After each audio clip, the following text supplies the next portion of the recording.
Hello class 10th। यह आपकी science की क्लास है। हम पिछली कक्षाओं में विभिन्न प्रकार की अभिक्रियाओं के बारे में पढ़ रहे थे। इसी क्रम में आज हम विस्थापन अभिक्रियाओं के बारे में पढ़ेंगे। विस्थापन अभिक्रियाएं या डिस्प्लेसमेंट रिएक्शंस क्या होती हैं? विस्थापन अभिक्रियाएं वे अभिक्रियाएं होती हैं जिनमें एक क्रियाकारक पदार्थ द्वारा दूसरे क्रियाकारक पदार्थ में से कम क्रियाशील पदार्थ को विस्थापित कर देते हैं। बच्चों, तत्व जो होते हैं वो कुछ अधिक क्रियाशील होते हैं और कुछ कम क्रियाशील होते हैं। तो कुछ अभिक्रियाएं ऐसी भी होती हैं जिनमें किसी क्रियाकारक पदार्थ द्वारा, जो कि अधिक क्रियाशील है, किसी दूसरे क्रियाकारक पदार्थ में से कम क्रियाशील पदार्थ को विस्थापित कर दिया जाता है। चलिए उदाहरण द्वारा इसको समझते हैं। पहला उदाहरण है, जब कॉपर सल्फेट के नीले विलयन में आयरन की पत्ती डाली जाती है तो क्या होता है? बच्चों, कॉपर सल्फेट का विलयन जो होता है वो नीले रंग का होता है। उसमें हम क्या डाल रहे हैं? आयरन की पत्ती डाल रहे हैं। तो आयरन धातु तांबे या कॉपर से अधिक क्रियाशील होने के कारण तांबे को विस्थापित कर देता है। आयरन जो है वो कॉपर से अधिक क्रियाशील होता है, इसलिए वो क्या करता है? कॉपर सल्फेट में से कॉपर को विस्थापित कर देता है, जिससे कि कॉपर सल्फेट का जो नीला रंग है वो धीरे धीरे हरे रंग FeSO4 में परिवर्तित हो जाता है। रिएक्शन क्या है इसका? CuSO4 plus Fe gives FeSO4 plus Cu। यहाँ पर CuSO4 क्या है? कॉपर सल्फेट का विलयन है जो कि नीले रंग का है। इसमें हमने आयरन की पत्ती को डाला है। जब इनके बीच में अभिक्रिया हुई तो ये आयरन कॉपर को विस्थापित कर देता है। क्यों कर देता है? क्योंकि आयरन कॉपर से अधिक क्रियाशील है और स्वयं इसकी जगह पे जुड़ जाता है। तो देखिए क्या बना? FeSO4 या फेरस सल्फेट बना जो कि हरे रंग का होता है और कॉपर विस्थापित हो गया। तो यह एक विस्थापन अभिक्रिया है। दूसरा उदाहरण है, जब कॉपर सल्फेट के विलयन में जिंक की पत्ती डाली जाती है।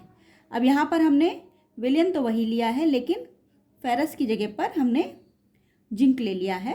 और जिंक जब अभिक्रिया होती है कॉपर सल्फेट तथा जिंक के बीच में, तो जिंक सल्फेट प्राप्त होता है और कॉपर विस्थापित हो जाता है। अभिक्रिया कैसे लिखेंगे? CuSO4 plus Zn gives ZnSO4 plus Cu। तो इस प्रकार से बच्चों ये दोनों ही अभिक्रियाएं जो हैं वो विस्थापन अभिक्रियाएं हैं। यहाँ पर Zn भी Cu से अधिक क्रियाशील है, अतः CuSO4 में से Cu को ये विस्थापित कर देता है और स्वयं उसका स्थान ले लेता है। तो इन दोनों अभिक्रियाओं से हमने विस्थापन अभिक्रिया को समझा। अब हम इसी को एक्टिविटी के द्वारा समझेंगे, क्रियाकलाप के द्वारा। क्या है एक्टिविटी? विस्थापन अभिक्रिया को प्रयोग द्वारा समझना। इसके लिए आवश्यक सामग्री क्या हम लेंगे?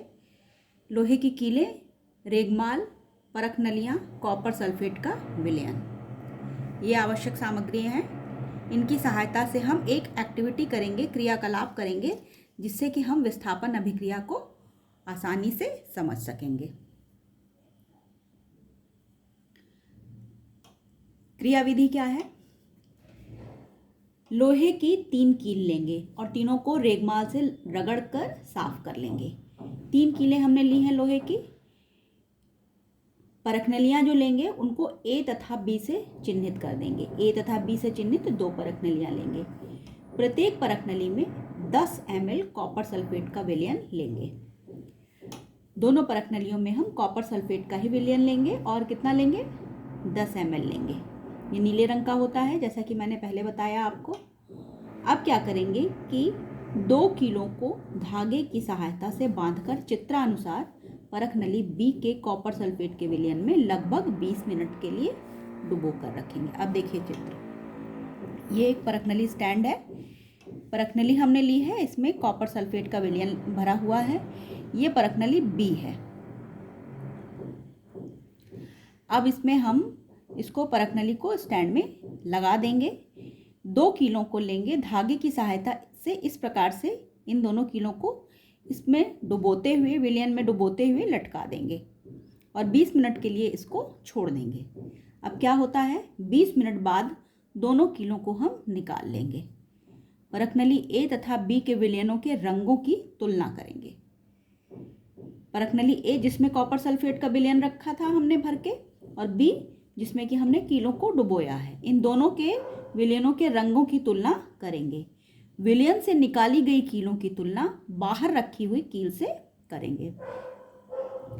तो प्रेक्षण के बाद हम क्या पाते हैं कि परख नली ए के विलयन का रंग तो नीला है, जबकि परख नली बी के विलयन का रंग हल्का हरा है। तो परख नली बी में जो कॉपर सल्फेट का विलयन था वो उसका रंग बदलकर हल्का हरा हो जाता है। लोहे की कील जिन्हें हमने कॉपर सल्फेट के विलयन में डुबोया था उस पर भूरे रंग की परत चढ़ी है।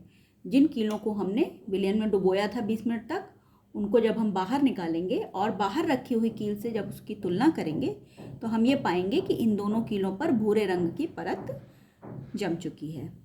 तो क्या निष्कर्ष निकला बच्चों इससे? यह निकला कि लोहा तांबे से अधिक क्रियाशील होता है, इसलिए वह कॉपर सल्फेट के विलयन से कॉपर को विस्थापित कर देता है। यह विस्थापन अभिक्रिया है और इसको हम इसके द्वारा, ये रासायनिक समीकरण है, इसके द्वारा दर्शाएंगे। Fe plus CuSO4 gives FeSO4 plus Cu, जहाँ पर CuSO4 नीले रंग का था जबकि FeSO4 हल्के हरे रंग का होगा। तो बच्चों इस प्रयोग से हमने विस्थापन अभिक्रिया को समझा, जिसमें एक अधिक क्रियाशील पदार्थ के द्वारा एक कम क्रियाशील पदार्थ को विस्थापित किया जा रहा है।